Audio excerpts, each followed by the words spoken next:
Explosions rumbled and smoke rose this week from a steel-making district in besieged Mariupol, where dwindling Ukrainian forces are holed up as Russia tries to take full control of its biggest city yet.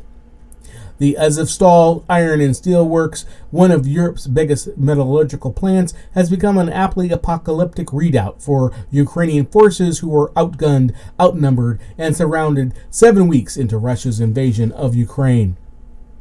In the east of the southern port, devastated by weeks of shelling, the plant lies in an industrial area that looks out to the Sea of Azov and covers more than 11 square kilometers, containing myriad buildings, blast furnaces, and rail tracks.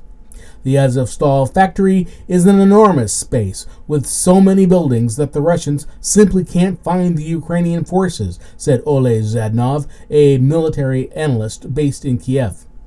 That's why they started talking about trying a chemical attack. That's the only way to smoke them out, Zadnov said. Ukraine has said it is checking unverified information that Russia may have used chemical weapons in Mariupol. Russia-backed separatists have denied using chemical weapons. In peacetime, the Azovstal Iron and Steel Works pumped out 4 million tons of steel a year, 3.5 million tons of hot metal, and 1.2 million tons of rolled steel.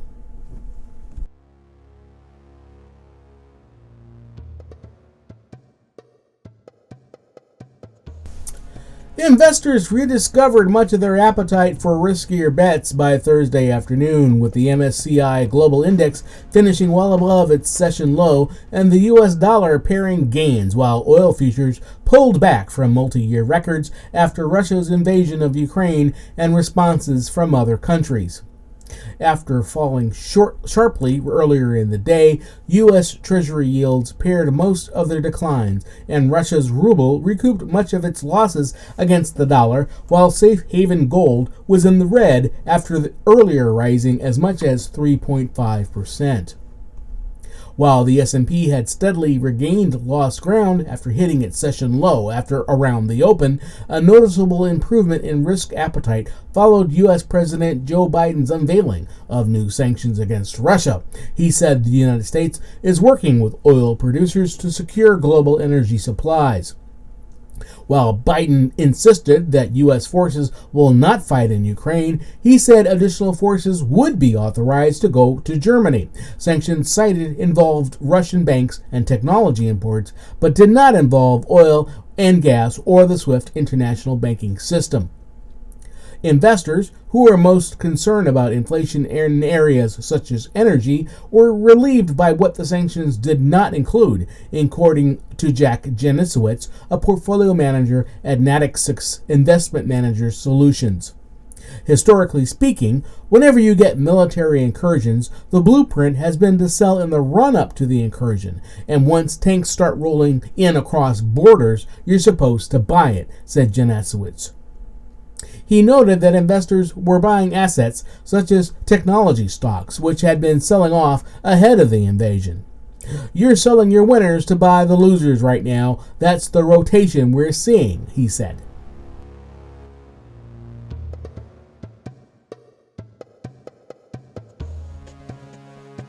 Elon Musk, Twitter's newest biggest shareholder, could alter the course of the social media company as management battles a set of proxy proposals focused on topics from civil rights to politics at its upcoming annual meeting, shareholder activists and corporate governance experts said.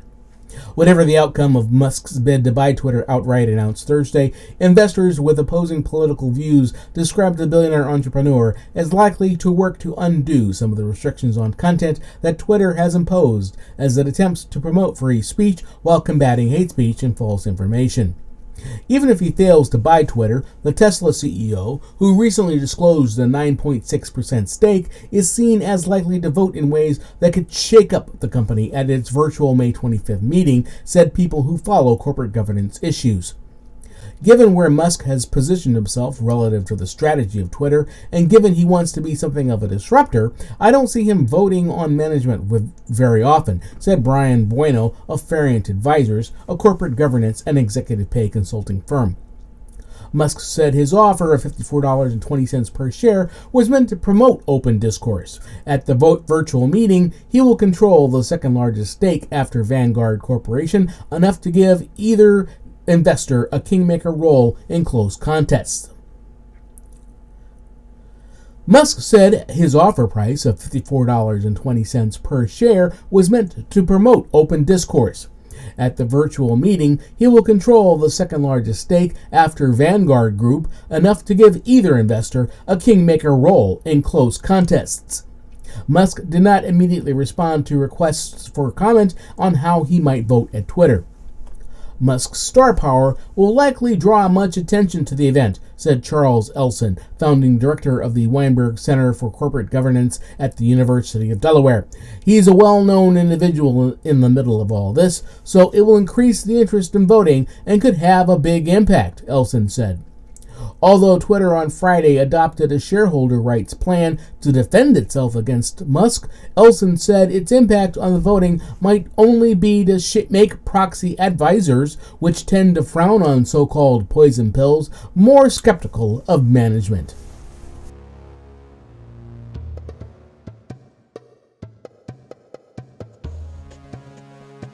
Kentucky effectively suspended legal abortion access on Wednesday as the legislature enacted a sweeping anti-abortion law that took effect right away and forces providers to stop offering abortions until they can meet certain requirements.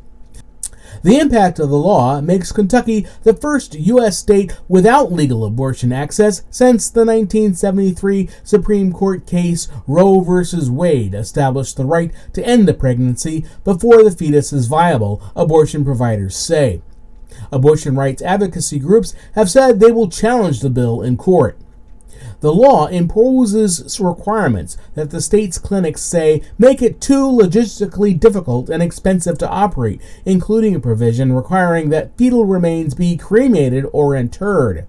It calls for a combination birth, death, or stillbirth certificate to be issued for each abortion, and it bans abortions after 15 weeks of pregnancy. Kentucky Governor Andy Beshear, a Democrat, vetoed the bill on Friday, but the Republican majority House and Senate overrode his veto on Wednesday evening. In his veto letter, Beshear expressed concern that the bill did not include exceptions for abortions in cases of rape or incest, and said it was likely unconstitutional because of the requirements it imposed on providers. Rape and incest are violent crimes. Victims of these crimes should have options, Beshear wrote. The legislature overrode several other of Beshear's vetoes on Wednesday, including a bill banning trans girls from playing girls' sports.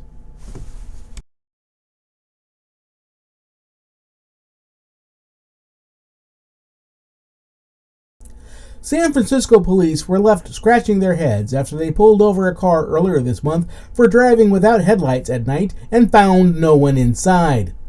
In what otherwise would have been a great April Fool's Day joke, San Francisco police officers pulled over a driverless car operated by General Motor Company's Cruise unit on April 1 and found no one behind the wheel. The resulting video footage has gone viral. The two officers, who were not identified, pulled the car over and were puzzled by the lack of humans inside, according to a video posted on Instagram that has been viewed almost 80,000 times. "Ain't nobody in it. This is crazy," said one of the officers who tried to open the vehicle door before walking back to his cruiser. The car subsequently drove through the intersection and stopped again in the next block as bystanders laughed. The video illustrated what Cruise Chief Executive Kyle Vogt previously said was one of the biggest challenges for autonomous vehicles: how to interact with humans. Cruise, which blamed human error for the lack of headlights, said it works closely with the police on how to interact with its vehicles and has a dedicated phone number for the police to call. Once the officer was clear of the vehicle, Cruise said the car relocated to the nearest safe location. Cruise is operating a small number of vehicles to give driverless rides to the public free of charge at night in San Francisco. The company is seeking the last regulatory approval required to launch commercial driverless service in the densely populated city. Ironically, Cruise CEO Vogt last month had said a scenario where a police officer pulls over a driverless car has to go smoothly. We are kind of papering over all the weird stuff that can happen when there's no driver, he said at a Morgan Stanley conference. The San Francisco Police Department said the officers were able to make contact with the vehicle's remote operator and the maintenance team took control. Cruise was lucky in another respect. No citation was issued during the traffic stop, the police department said.